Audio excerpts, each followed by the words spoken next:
একবার হযরত মূসা আলাইহিস সালাম আল্লাহ তাআলাকে বললেন, রব্বুল আলামিন, তুমি যখন তোমার কোনো বান্দার উপরে রহমতের দৃষ্টিতে তাকাও তখন তুমি কি করো? আল্লাহ তাআলা বললেন, মূসা, আমার সেই বান্দা যদি বিবাহিত হয় তাহলে আমি তাকে একটা কন্যা সন্তান দান করি। হযরত মূসা আলাইহিস সালাম আবার বললেন, আল্লাহ, তুমি যদি তোমার কোনো বান্দার উপরে তার চাইতেও বেশি রহমতের দৃষ্টিতে তাকাও তখন তুমি কি করো? তখন আল্লাহ তাআলা বললেন, মূসা, তাহলে আমি আমার সেই বান্দাকে দুইটি কন্যা সন্তান দেই। হযরত মূসা আলাইহিস সালাম আবারও বললেন, হে আল্লাহ, তুমি যদি কোনো বান্দার উপরে এর চাইতেও বেশি রহমতের দৃষ্টিতে তাকাও তখন তুমি কি করো? তখন আল্লাহ তাআলা বললেন, আমি আমার সেই বান্দাকে তিনটা কন্যা সন্তান দান করি। আল্লাহ তাআলা বলেন, যখন আমি কাউকে পুত্র সন্তান দান করি তখন আমি সেই পুত্রকে বলি, যা তুই তোর বাপের শক্তি বৃদ্ধি কর। কিন্তু আমি যখন কাউকে কন্যা সন্তান দান করি তখন আমি আল্লাহ নিজেই তার শক্তি হয়ে যাই। সুবহানাল্লাহ।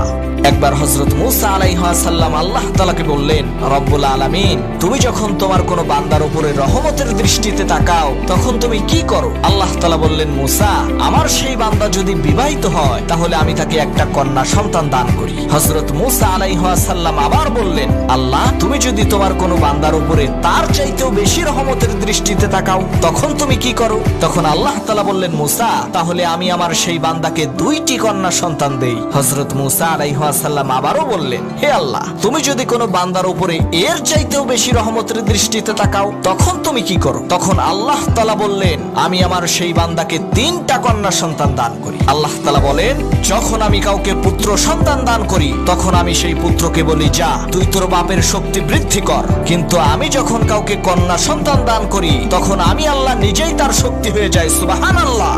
একবার হযরত মূসা আলাইহিস সালাম আল্লাহ তাআলাকে বললেন, রব্বুল আলামিন, তুমি যখন তোমার কোনো বান্দার উপরে রহমতের দৃষ্টিতে তাকাও তখন তুমি কি করো? আল্লাহ তাআলা বললেন, মূসা, আমার সেই বান্দা যদি বিবাহিত হয় তাহলে আমি তাকে একটা কন্যা সন্তান দান করি। হযরত মূসা আলাইহিস সালাম আবার বললেন, আল্লাহ, তুমি যদি তোমার কোনো বান্দার উপরে তার চাইতেও বেশি রহমতের দৃষ্টিতে তাকাও তখন তুমি কি করো? তখন আল্লাহ তাআলা বললেন, মূসা, তাহলে আমি আমার সেই বান্দাকে দুইটি কন্যা সন্তান দেই। হযরত মূসা আলাইহিস সালাম আবারও বললেন, হে আল্লাহ, তুমি যদি কোনো বান্দার উপরে এর চাইতেও বেশি রহমতের দৃষ্টিতে তাকাও তখন তুমি কি করো? তখন আল্লাহ তাআলা বললেন, আমি আমার সেই বান্দাকে তিনটা কন্যা সন্তান দান করি। আল্লাহ তাআলা বলেন, যখন আমি কাউকে পুত্র সন্তান দান করি তখন আমি সেই পুত্রকে বলি, যা তুই তোর বাপের শক্তি বৃদ্ধি কর। কিন্তু আমি যখন কাউকে কন্যা সন্তান দান করি তখন আমি আল্লাহ নিজেই তার শক্তি হয়ে যাই। সুবহানাল্লাহ।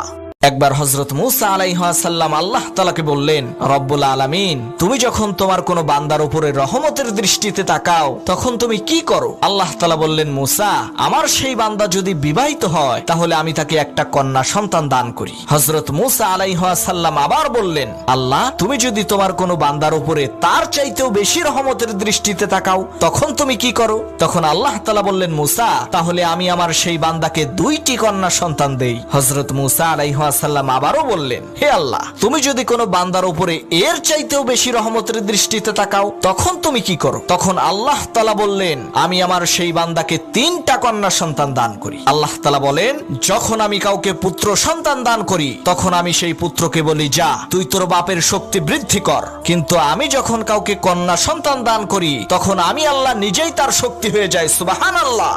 একবার হযরত মূসা আলাইহিস সালাম আল্লাহ তাআলাকে বললেন, রব্বুল আলামিন, তুমি যখন তোমার কোনো বান্দার উপরে রহমতের দৃষ্টিতে তাকাও তখন তুমি কি করো? আল্লাহ তাআলা বললেন, মূসা, আমার সেই বান্দা যদি বিবাহিত হয় তাহলে আমি তাকে একটা কন্যা সন্তান দান করি। হযরত মূসা আলাইহিস সালাম আবার বললেন, আল্লাহ, তুমি যদি তোমার কোনো বান্দার উপরে তার চাইতেও বেশি রহমতের দৃষ্টিতে তাকাও তখন তুমি কি করো? তখন আল্লাহ তাআলা বললেন, মূসা, তাহলে আমি আমার সেই বান্দাকে দুইটি কন্যা সন্তান দেই। হযরত মূসা আলাইহিস সালাম আবারও বললেন, হে আল্লাহ, তুমি যদি কোনো বান্দার উপরে এর চাইতেও বেশি রহমতের দৃষ্টিতে তাকাও তখন তুমি কি করো? তখন আল্লাহ তাআলা বললেন, আমি আমার সেই বান্দাকে তিনটা কন্যা সন্তান দান করি। আল্লাহ তাআলা বলেন, যখন আমি কাউকে পুত্র সন্তান দান করি তখন আমি সেই পুত্রকে বলি, যা তুই তোর বাপের শক্তি বৃদ্ধি কর। কিন্তু আমি যখন কাউকে কন্যা সন্তান দান করি তখন আমি আল্লাহ নিজেই তার শক্তি হয়ে যাই। সুবহানাল্লাহ। একবার হযরত মূসা আলাইহিস সালাম আল্লাহ তাআলাকে বললেন, রব্বুল আলামিন, তুমি যখন তোমার কোনো বান্দার উপরে রহমতের দৃষ্টিতে তাকাও তখন তুমি কি করো? আল্লাহ তাআলা বললেন, মূসা, আমার সেই বান্দা যদি বিবাহিত হয় তাহলে আমি তাকে একটা কন্যা সন্তান দান করি। হযরত মূসা আলাইহিস সালাম আবার বললেন, আল্লাহ, তুমি যদি তোমার কোনো বান্দার উপরে তার চাইতেও বেশি রহমতের দৃষ্টিতে তাকাও তখন তুমি কি করো? তখন আল্লাহ তাআলা বললেন, মূসা